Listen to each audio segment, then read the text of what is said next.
આપણે જે સ્વાદિષ્ટ કેરી ખાઈએ છીએ એની પાછળ કેટલી લાંબી અને મુશ્કેલ કહાણી છુપાયેલી છે એનો ક્યારે વિચાર આવ્યો છે? આ કોઈ સામાન્ય સફર નથી, આ તો ફૂલથી ફળ સુધીની એકદમ જોખમોથી ભરેલી યાત્રા છે. તો ચાલો આપણે આખી વાતને જરા નજીકથી સમજીએ.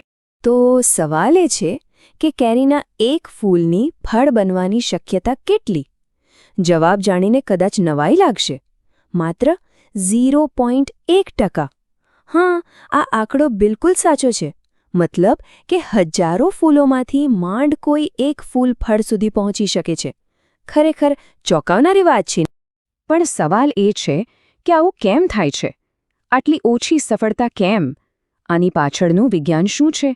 કયું કુદરતી રહસ્ય છે? ચાલો આપણે એને જ ઊંડાણપૂર્વક સમજીએ. તો ફૂલથી ફળ સુધી પહોંચવાનો આ ગુપ્ત રસ્તો કયો છે? આ આખી પ્રક્રિયાને સમજવા માટે આપણે એ 5 મુખ્ય તબક્કાઓ જોવા પડશે, જેમાંથી દરેક ફૂલને પસાર થવું પડે છે. આ રહી એ સફર.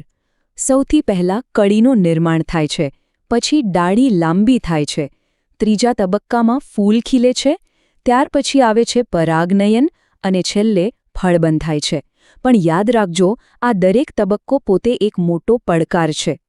તો ચલો સૌથી પહેલા પડકારથી શરૂઆત કરીએ. આ એક પ્રકારનો આંતરિક સંઘર્ષ છે જે છોડની અંદર જ ચાલે છે. છોડ પોતે જ મૂંઝવણમાં હોય છે કે પોતાની ઊર્જા નવા પાંદડા ઉગાડવામાં વાપરે કે પછી ફૂલ ખીલવવામાં. હવે જુઓ, છોડમાંથી જે ડાળી ફૂટે છે ને એના પર બધો આધાર છે.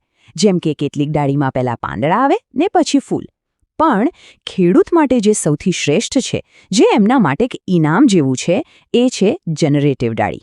આ એવી ડાળી છે જેમાં માત્ર ને માત્ર ફૂલો જ હોય છે, પાંદડા નહીં. આ જ ફળ આપવાની સૌથી વધુ ગેરંટી આપે છે. આ બધું છે ને એક પ્રકારની પોષક તત્વોની ખેંચતાણ જેવું છે. જુઓ, નાઇટ્રોજન પાંદડાને પ્રોત્સાહન આપે છે, જ્યારે પોટેશિયમ ફૂલોને. એટલે ખેડૂતોએ અહીંયા બહુ સ્માર્ટ બનવું પડે છે. એમને એકદમ નાજુક કેમિકલ બેલેન્સ જાળવવું પડે. એ લોકો નાઇટ્રોજન ઓછું કરે છે અને પોટેશિયમ વધારે છે, જેથી છોડને ફૂલ ઉગાડવાનો સંકેત મળે, પાંદડા નહીં. સારું, તો છોડે ફૂલ તો ઉગાડી દીધા, પણ અહીંયા કામ પૂરું નથી થતું. એક ફૂલ એકલું કશું જ નથી કરી શકતું. એને એક સાથીની, એક પાર્ટનરની જરૂર પડે છે. અને અહીંથી જ આખી કહાણી વધારે રોમાંચક બને છે. તો સવાલ એ છે કે કેરીનું ફૂલ પોતાનો સાથી કેવી રીતે શોધે છે? મતલબ કે આ જે પરાગનયનની પ્રક્રિયા છે એ આખરે થાય છે કેવી રીતે? ચલો એને સમજીએ. ઘણા છોડ પોતાની જાતે જ પરાગનયન કરી શકે છે, પણ કેરીના કિસ્સામાં એવું નથી. કેરી લગભગ પૂરેપૂરી પરાગનયન પર નિર્ભર છે. સરળ શબ્દોમાં કહીએ તો એક ફૂલની પરાગરજને બીજા ફૂલ સુધી પહોંચાડવા માટે કોઈની મદદની જરૂર પડે છે. એના વગર કામ જ ન થાય. અને આ મદદ કોણ કરે છે? તો એ છે આ પ્રક્રિયાના સાચા હીરો, મધમાખીઓ અને ઘરમાખીઓ. આ નાના જંતુઓ જ એ મહત્વનું કામ કરે છે. તેઓ એક ફૂલ પરથી બીજા ફૂલ પર ફરીને પરાગરજને ટ્રાન્સફર કરે છે. અહીં એક વાત ખાસ સમજવા જેવી છે. જુઓ આ શું કહે છે.